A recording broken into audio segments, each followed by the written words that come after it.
오늘 우리에게 주시는 하나님의 말씀은 디모데 후서 2장 1절부터 8절까지 말씀입니다. 디모데 후서 2장 1절부터 8절 제가 대표로 봉독해 올리겠습니다. 내 아들아, 그러므로 너는 그리스도 예수 안에 있는 은혜 가운데서 강하고 또 내가 많은 증인 앞에서 내게 들은 바를 충성된 사람들에게 부탁하라. 그들이 또 다른 사람들을 가르칠 수 있으리라. 너는 그리스도 예수의 좋은 병사로 나와 함께 고난을 받으라. 병사로 복무하는 자는 자기 생활에 얽매이는 자가 하나도 없나니 이는 병사로 모집한 자를 기쁘게 하려 함이라. 경기하는 자가 법대로 경기하지 아니하면 승리자의 관을 얻지 못할 것이며 수고하는 농부가 곡식을 먼저 받는 것이 마땅하니라. 내가 말하는 것을 생각해 보라. 주께서 범사에 내게 총명을 주시리라.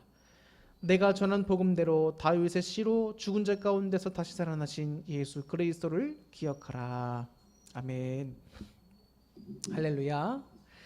오늘도 예배의 자리, 은혜의 자리로 나오신 여러분 모두를 주님의 이름으로 환영하고 또 온라인 예배를 함께 하시는 여러분 모두를 환영합니다.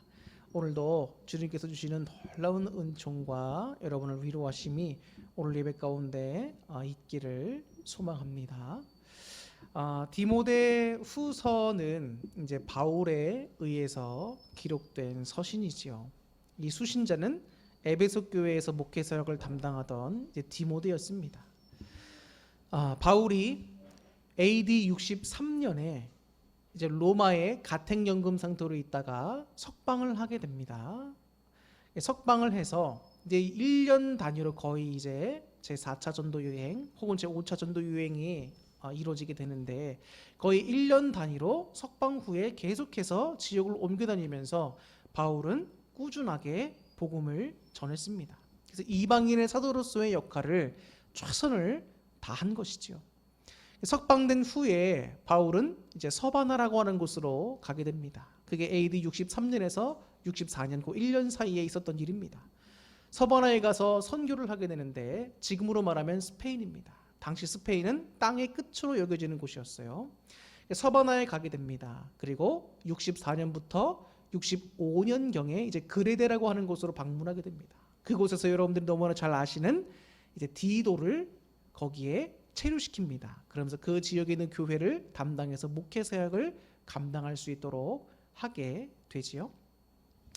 그리고 그레데에 디도가 체류한 이후 65년부터 66년경에는 이제 바울이 굉장히 여러 곳을 다니게 됩니다. 그때 네, 우리 승빈이가 막내가 두 손 모으고 계속 아멘 하고 있어요. 고맙습니다. 65년에서 66년경에는 이제 골로새를 방문하게 되고 그 이후에는 에베소에 방문하게 됩니다. 바울이 3차 전도 유행 때 3년간 머물면서 에베소에서 엄청나게 많은 복음을 전하며 애를 썼잖아요. 이제 그 에베소에 방문해서 바울의 영적 아들인 디모데를 그곳에 이제 담임 목사로 이제 세우게 되고 체류시킵니다.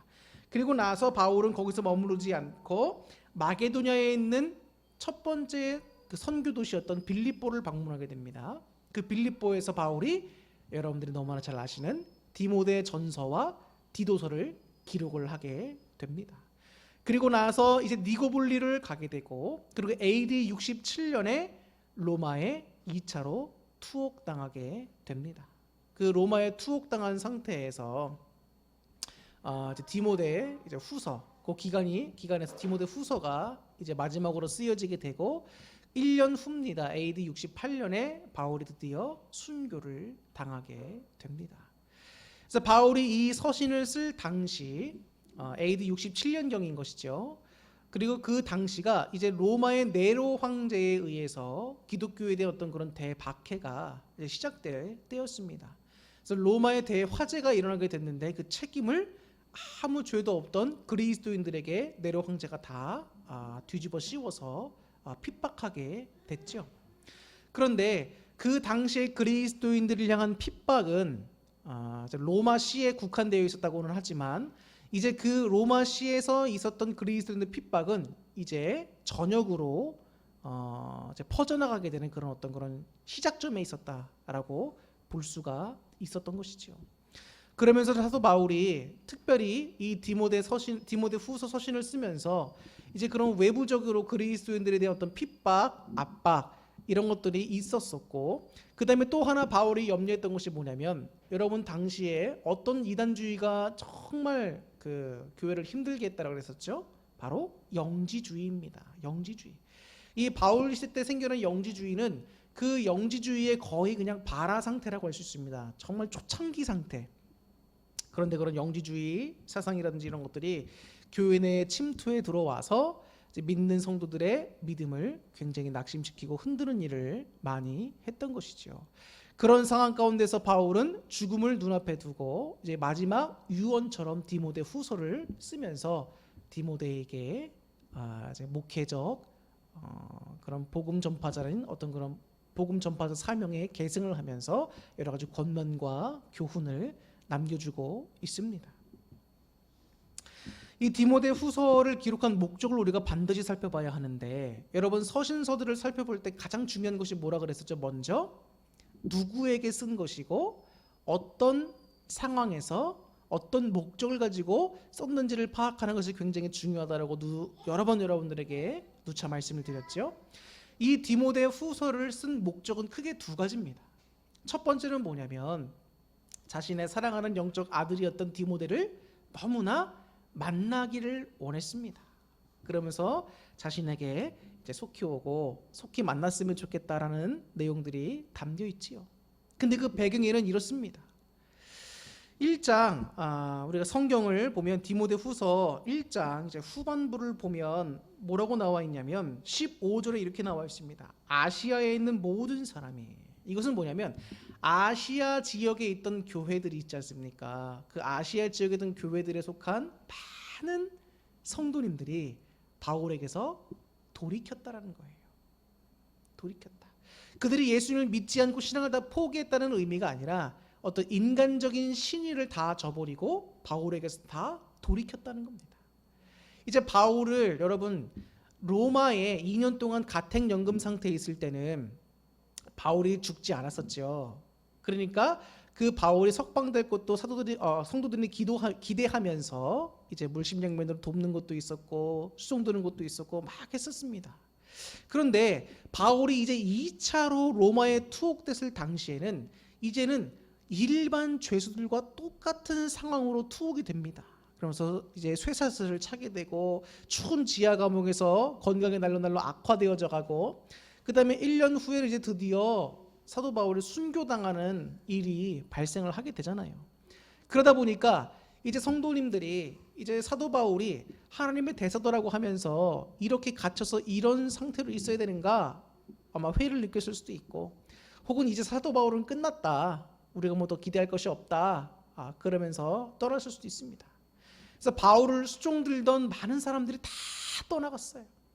바울과 관계를 맺고 인간적인 신의를 맺고 살아갔던 아시아에 있는 많은 그리스도인들도 바울을 다 등졌습니다. 그 중에 대표적인 사람이 나오는데 그들이 바로 부겔로와 허모게네라는 사람들이. 이 사람들이 또 말을 통해서 많은 성도들에게 바울을 떠날 것을 막 얘기합니다. 그런데 많은 성도들이 부화내동되면 안 되는 겁니다. 쉽게 말하면 옳고 그른 것을 좀 가려가면서 사람 말을 들어야지, 무비판적으로 그냥 막 그런 사람들의 말을 들으면서 사도 바울을 떠났다는 게 또 너무 안타까운 일이지요. 생각해 보십시오.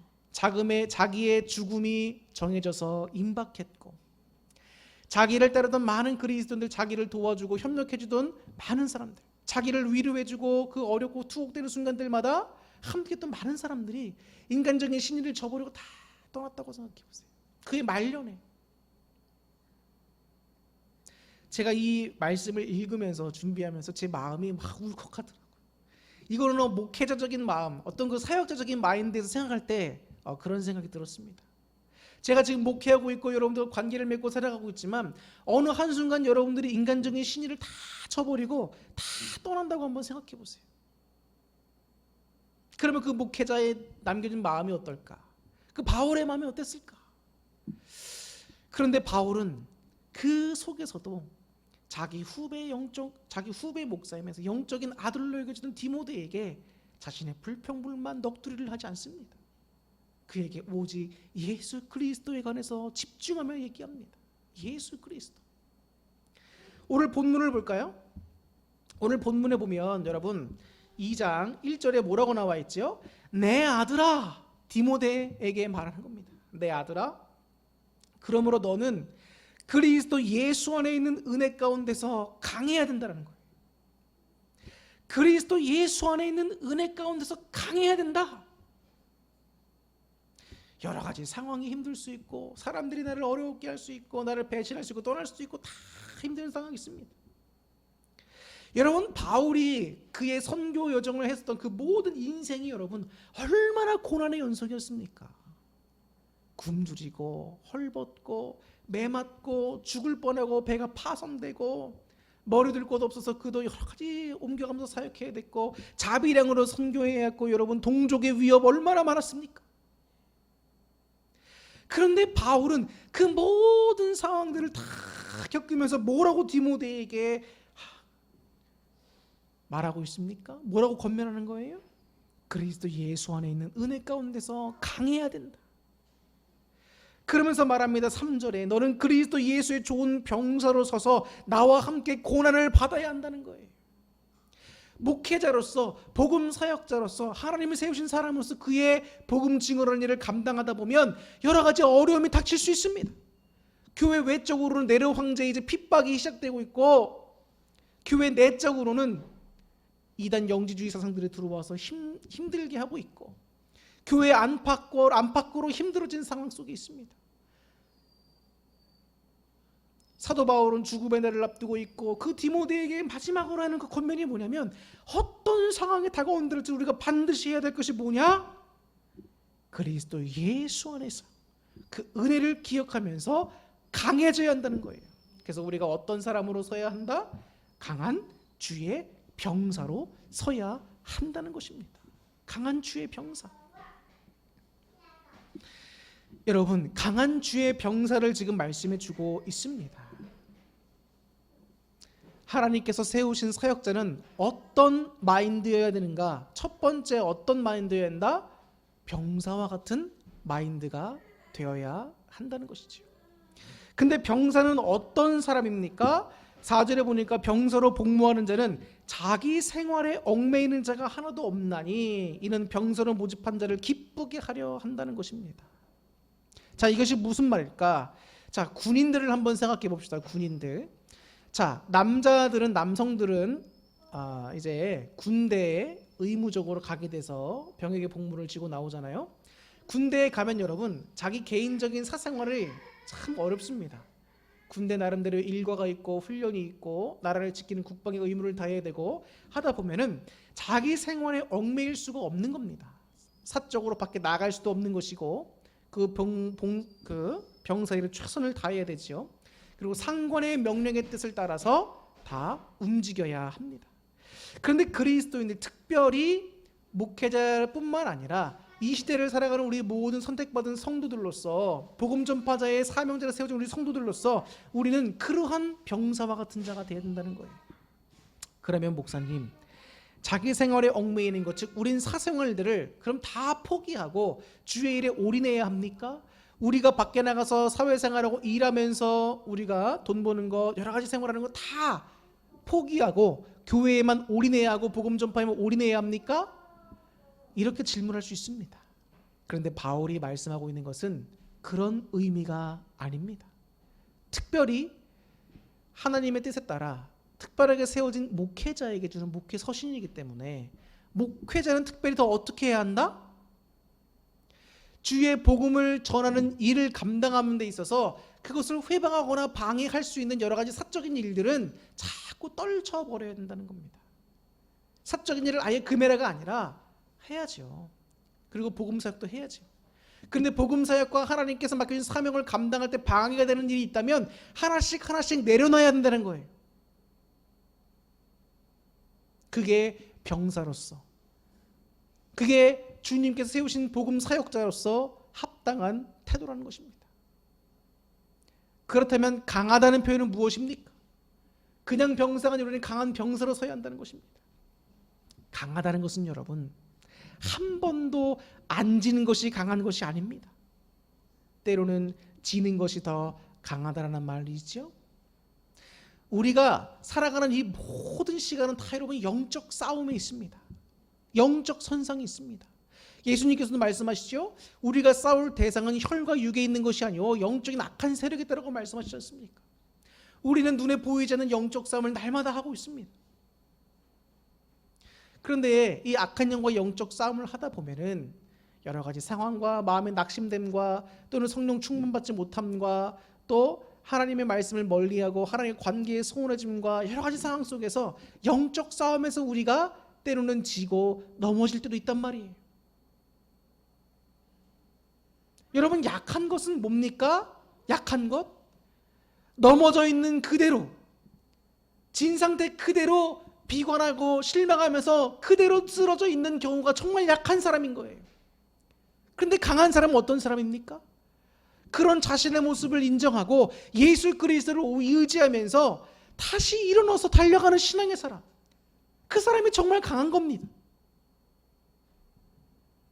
우리가 인간의 육신의 몸을 입고 있는 이상 여러분, 죄를 안 범할 수 있는 사람이 있습니까? 없습니다. 그런 사람은 신이겠지요.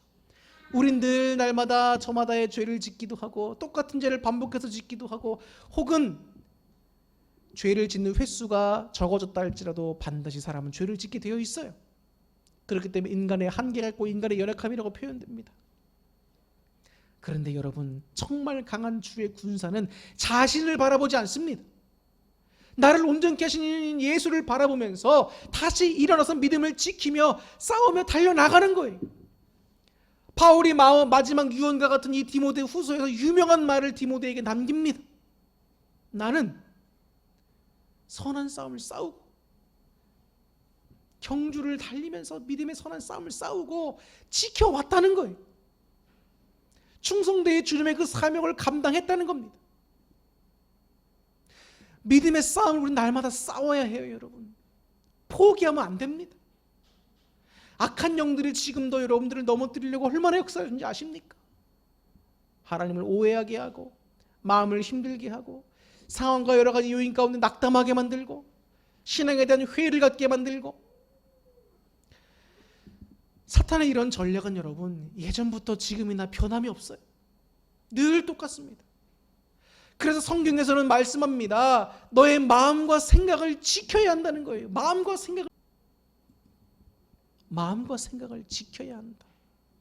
마음과 생각을 어떻게 지킬 수 있는 겁니까? 내 의지만으로 지킬 수 있습니까? 절대 그렇지 않습니다. 우리가 날마다 하나님께 기도하면서 하나님을 의지하고 하나님을 가까이 하고 말씀을 가까이 해야 하는 이유가 있어요. 찬양을 가까이 하는 이유가 있습니다.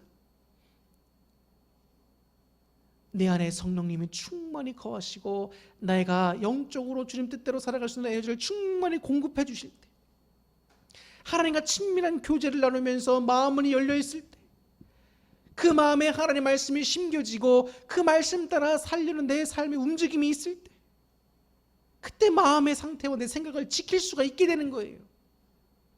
내 교만한 마음을 내 의지로 내려놓을 수 없습니다. 내 생각을 내 의지대로 내려놓을 수가 없습니다. 내 마음이 내 뜻대로 다 된다면 여러분 어려울 게 뭐가 있습니까? 마음과 생각을 지킬 수 있는 것은 오직 예수께 있는 거예요. 오직 우리 하나님께 있는 겁니다.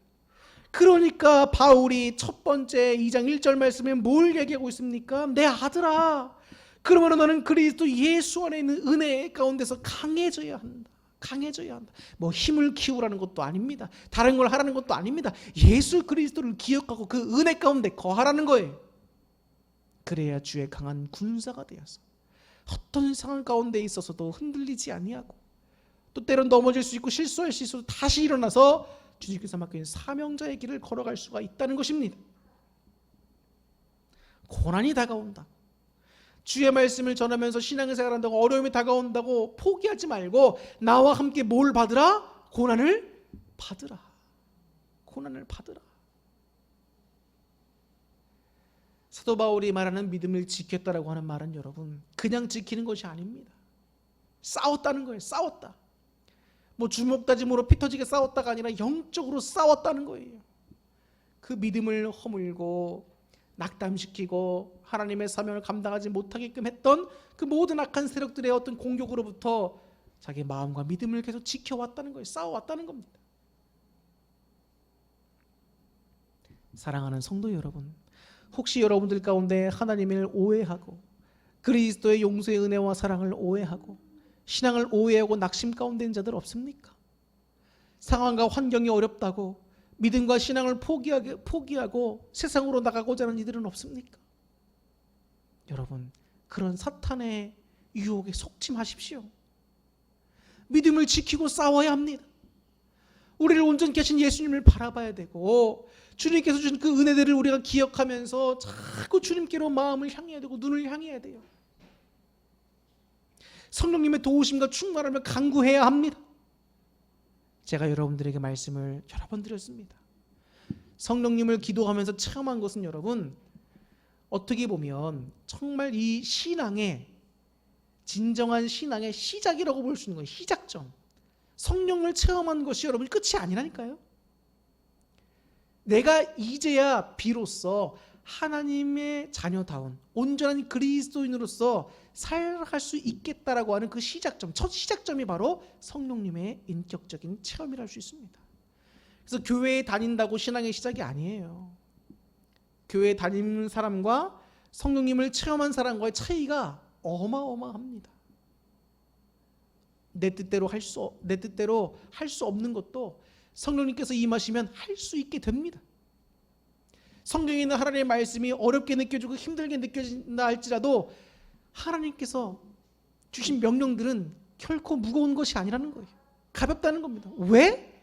내 스스로 하려면 무겁죠. 근데 성령님이 도우시면 가벼워진다는 겁니다. 우리는 마치 깨진 그릇과 같다라는 말이 있습니다. 그래서 물을 부으면 그 물이 계속 빠져서 메말라진 그릇이 돼요. 우리 영적으로도 마찬가지입니다. 한 번 성령 체험하고 은혜를 받았다고 해서 그 은혜가 그대로 남아있는 게 아니란 말이에요. 은혜가 자꾸 없어집니다. 여러분, 길가에 뿌려진 씨앗을 보세요. 새가 와서 씨앗을 다 먹어버린다. 새는 사탄을 말하죠. 씨앗은 뭘 말합니까? 그 마음밭에 뿌려진 하나님의 말씀이 은혜란 말입니다. 우리가 마음을 지키고 생각을 지키지 않으면, 성령님을 의지하지 않으면 사탄이 와서 자꾸 그 은혜를 뺏어간단 말이에요. 그래서 깨진 그릇과 같다는 거예요. 우리 상태가. 날마다 기도하고 말씀을 의지하고 찬양하면서 하나님을 바라고 예수님을 의지하면서 주님께 붙어있는 포도나무 가지가 되지 않으면 우리 은혜는 다 메말라 버리고 힘없는 그리스도인의 모습으로 변화될 수밖에 없습니다. 왜 이렇게 여러분 예수님 믿고 신앙생활 한다는데 이렇게 희마리가 없고 메가리가 없고 당당하지 못하고 맨날 지기만 합니까? 성령 충만함을 구하고 예수 그리스도의 은혜를 구하면서 하나님 안에서, 말씀 안에서 찬양 가운데 당당하게 나가야 합니다. 믿음의 싸움을 싸워야죠. 한두 번 넘어지고 반복해 넘어진다 할지라도 실망하지 마시고 일어나 믿음을 지키며 달려가십시오. 그렇기 때문에 예수님의 용서의 은혜가 그만큼 우리에게 중요하고 값진 겁니다. 언젠가 하나님이 저에게 말씀하셨습니다. 너의 소망은 무엇이냐라고 저에게 물어보시는 거예요. 너의 소망은 무엇이냐? 제가 하나님께 말씀드렸습니다. 곰곰이 생각하다가 하나님께서 기뻐하시는 충성된 목회자가 되고 싶습니다. 그래서 하나님의 기쁨이 되고 싶습니다. 이렇게 말씀을 드렸어요. 그랬더니 그렇게 말씀하시더라고요. 틀린 말은 아닌데 정답은 아니라는 거예요. 그 정답은 무엇인가? 하나님이 말씀하십니다. 유일한 참된 소망은 예수다. 예수님이라는 거예요. 예수 그리스도. 왜 참된 소망은 예수님이실까? 오직 예수님이실까? 예수님의 십자가의 보혈을 흘리신 사건이 없으면 우리에게는 아무런 의미도 없고 모든 것이 아무런 의미가 없습니다.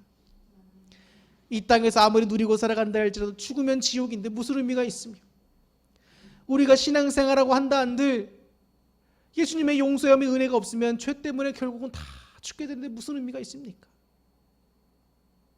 아무 의미가 없는 겁니다. 그런데 예수 그리스도의 그 보혈의 은혜가 오늘의 나를 살게 하는 겁니다. 내일의 나도 살게 하는 겁니다. 천국에 대한 소망을 두고 오늘도 살아갈 수 있게 하는 겁니다. 여러분, 예수님을 기억하시고 성령 충만을 구하시면서 강한 군사로 서나가시기를 바랍니다. 그리고 두 번째, 바울이 말합니다. 복음 사역자의 두 번째 마인드는 어떤 마인드가 되어야 하는가? 5절에서 경기하는 자가 법대로 경기하지 아니하면 승자의 관을 얻지 못한다. 즉 경기자의 마인드를 가져야 된다는 겁니다. 이게 무슨 말인가? 복음 사역자가 전해야 될 것은 뭔가요? 유일한 참된 진리이신 예수 그리스도의 복음을 전해야 된다는 겁니다. 그 진리되는 복음을 수호하고 그 복음을 전해야 됩니다. 다른 것을 하면 안 된다는 거예요. 다른 복음을 전한다? 큰일 날 일이죠. 경기자가 경기 법칙대로 원칙대로 해야 되시지, 복음 전파자는 하나님께서 원하시고 하나님의 원칙이신 예수 그리스도의 복음의 진리만을 온전히 잘 전해야 한다는 겁니다. 그 마인드가 우리에게 있어야 한다는 것이고, 마지막으로 우리는 농부와 같은 마인드를 가져야 한다는 겁니다. 농부가 씨앗을 뿌리죠. 수고합니다. 그리고 그 열매를 얻기까지 인내해야 합니다. 고난도 역경도 수확할 때까지 인내해야 하는 거예요. 그러면 씨앗을 뿌린 자들은, 반드시 수고했은 자들은 그 열매를 거두게 된다는 겁니다. 그렇기 때문에 주님께서 맡겨준 사명을 감당하고 복음 사역자의 사명을 감당하면서 실망하지 말고 조급함으로 넘어지지 말고 인내하면서 주님께서 주시는 그 열매를 맛보아 누리기를 소망해야 한다는 것이지요. 그것이 바로 사도 바울이 마지막에 유언처럼 자신의 영적 아들이면서 젊은 목회자 디모데에게 주어는 하나의 권면이라고 할 수 있습니다. 그러면서 복음 사역자들을 또한 양성해야 한다. 너만 감당하지 말고 또 다른 복음 사역자들을 양성해서 이와 같은 마인드를 가르치고 함께 주님의 복음 사역을 감당해야 한다는 것입니다. 예수님께서도 제자들을 양육하셨죠. 그 제자들을 양육함을 통해서 주님 이후에 복음 전파 사역을 그들에게 맡기셨습니다. 또 그들은 또 그들의 제자들에게 이게 세대를 거듭하면서 지금까지 왔습니다. 우리 또한 역시 많은 복음의 사역자들을, 강한 군사들을, 주님 안에서 온전히 복음을 전파하는 경계들처럼 열매를 바라며 애쓰고 수고 인내하는 농부들처럼 사명자들을 길러내야 하고 양성해야 합니다. 우리 특별히 어린아이들, 또 여러분들은 주님께서 원하시는 복음 사역자요, 하나님께서 쓰시기를 원하시는 사람들입니다. 사랑하는 성도 여러분, 저와 함께 하나가 되어서 주님께서 맡겨주신 이 교회를 섬기고 또 복음을 전하고 많은 영혼들을 주님께로 인도하는 사명을 감당합시다. 작은 일에 여러분 흔들리지 말고 일희일비하지 말고 믿음을 끝까지 지키고 예수님을 기억하면서 그 은혜 안에 거하면서 성령의 충만하심을 거하고 날마다 영적 전투에서 이겨내고 다시 일어나 달려갈 수 있는 저와 여러분 될 수 있기를 주님의 이름으로 축복합니다. 기도하겠습니다.